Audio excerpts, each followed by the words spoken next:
Hello, ladies and gentlemen. It is your boy, MechaNick.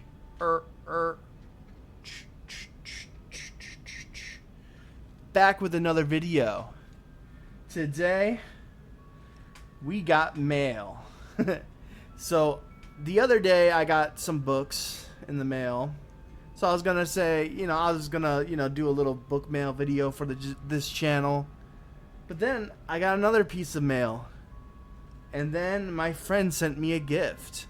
So I'm here to unbox, well, not really unbox because I've already unboxed all these and already had my first initial reaction to everything.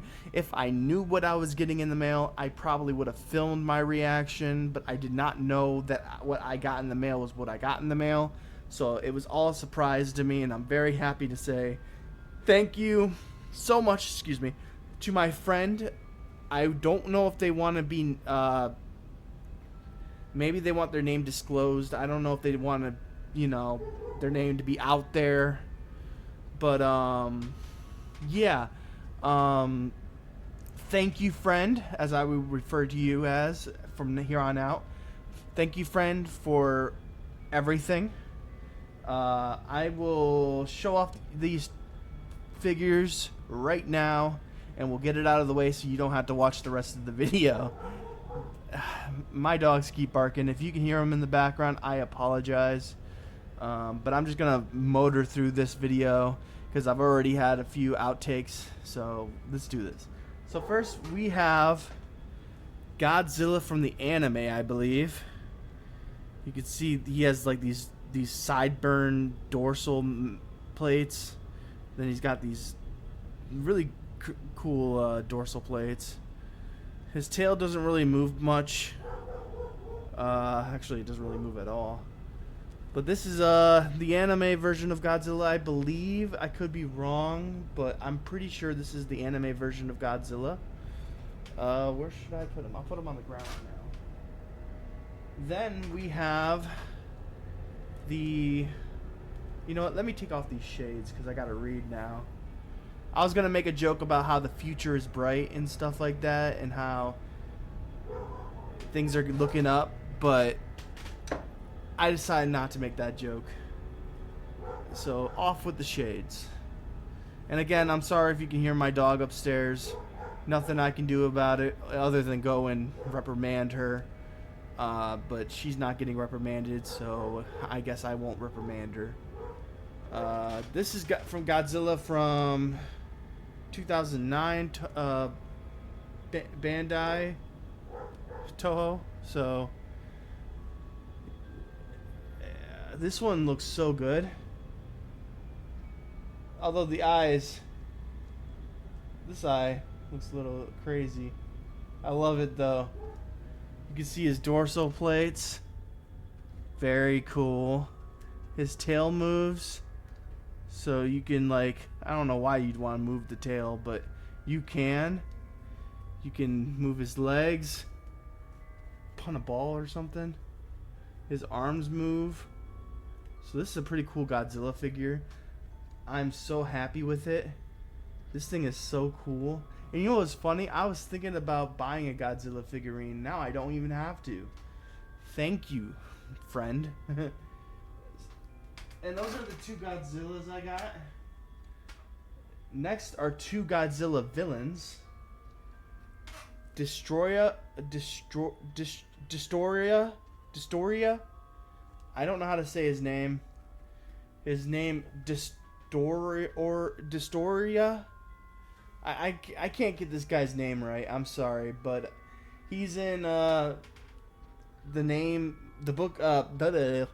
he's in a movie that's called Godzilla versus his name. Insert his name there. I'm tired of trying to say his name on camera. You don't know how many times I've tried to film this.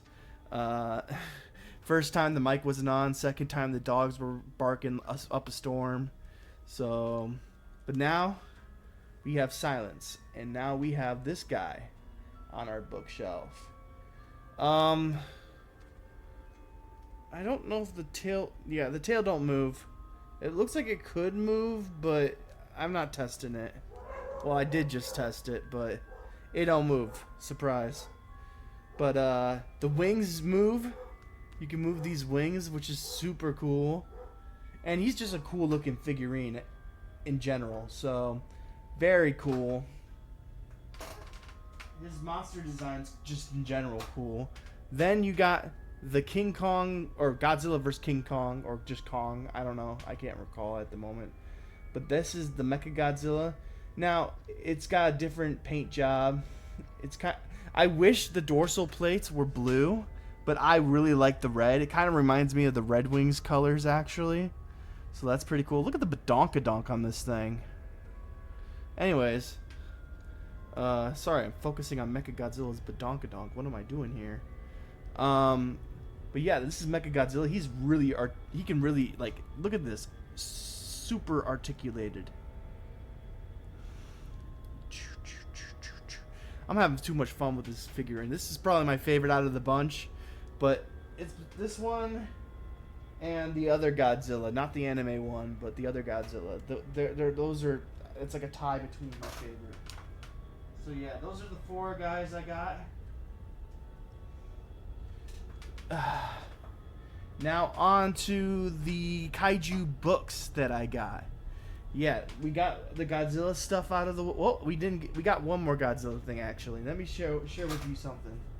And this one I gotta take off my hat for. I'll put it up here, and I'm gonna take these headphones off so I can share with you. Look at that.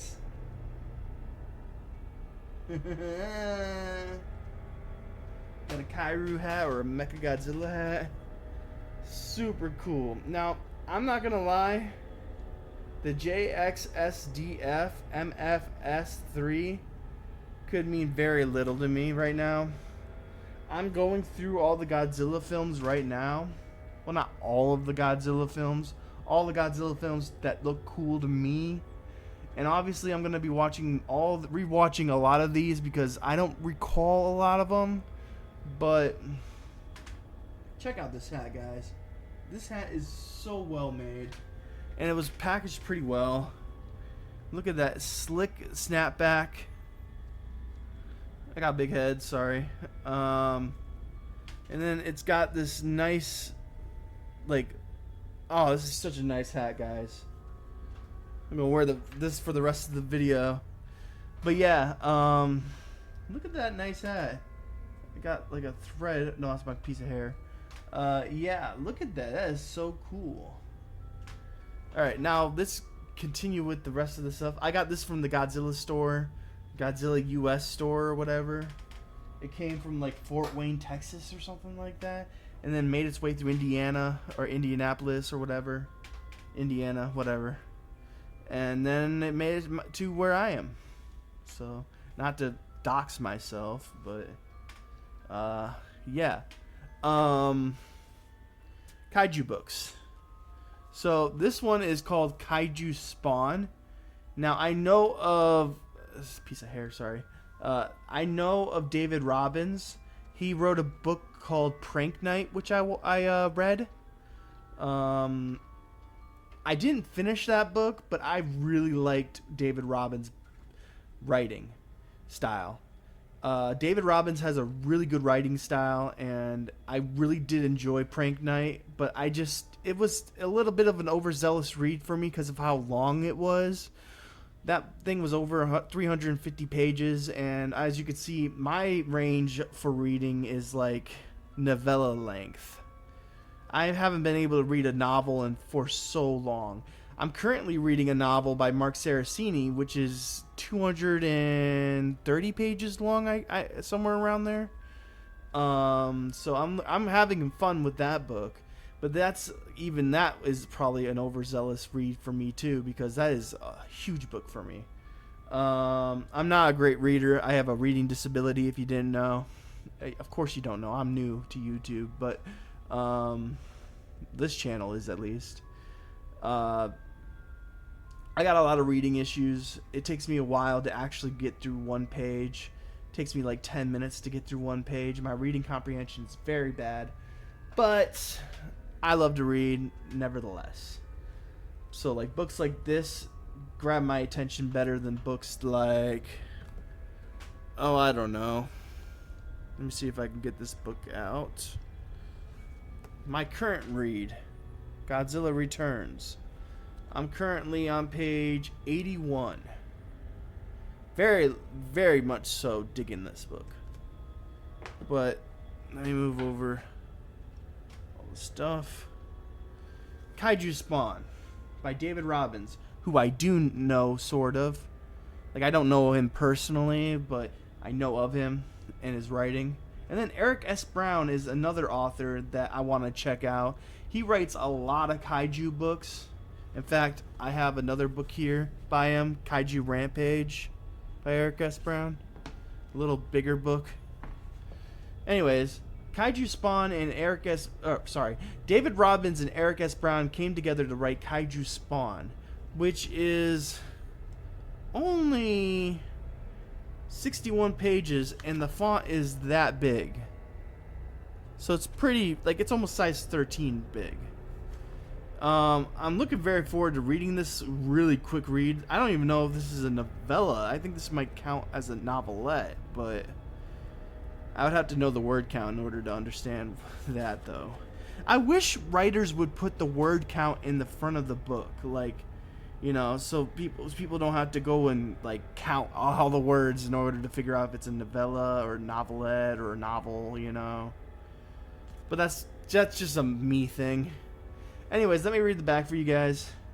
Kaiju Spawn. Wally didn't believe it was really the end of the world until he saw the kaiju with his own eyes. The great beasts rose from the Earth's oceans, laying waste to civilization. Now Wally must fight his way across the kaiju-ravaged wasteland of modern-day America in search of his daughter. He is the only hope she has left, and the clock is ticking. From authors David Robbins and Eric S. Brown, Kaiju Spawn is an action-packed horror tale of desperate determination and a battle to overcome impossible odds. So, I'm thinking it's like this Kaiju Spawn book is probably like 2014 Godzilla, maybe. I don't know if that's exactly it, but like meets Pacific Rim, maybe. I don't know, but I'm looking forward to reading this book. Maybe not Pacific Rim because that of the mechs and stuff, but I think they're done. Anyways, Kaiju Rampage by Eric S. Brown. Let me read the back for you guys. Kaiju Rampage. Japan is at war. An army of ancient monsters have awoke from their slumber and are on their way to Tokyo. General Akio has been given the job preparing the city against the oncoming horror. A joint American-Japanese naval task force has been dispatched to stop the kaiju, but if they fail, all of Tokyo may be destroyed. Kaiju Rampage is an all-out monster fest of non-stop action and horror. Can't wait to read this book. But that is it for my book mail, or not book mail per se, because I got figurines, I got a cat, and then I got books. So, a kaiju mail. I don't know. Still trying to think of a name for this video. I got mail, and it's a lot of kaiju stuff. I don't know. Anyways, I hope you guys are having a great day. I hope you have a monstrous night. I'll catch you next time in the next video. Deuces.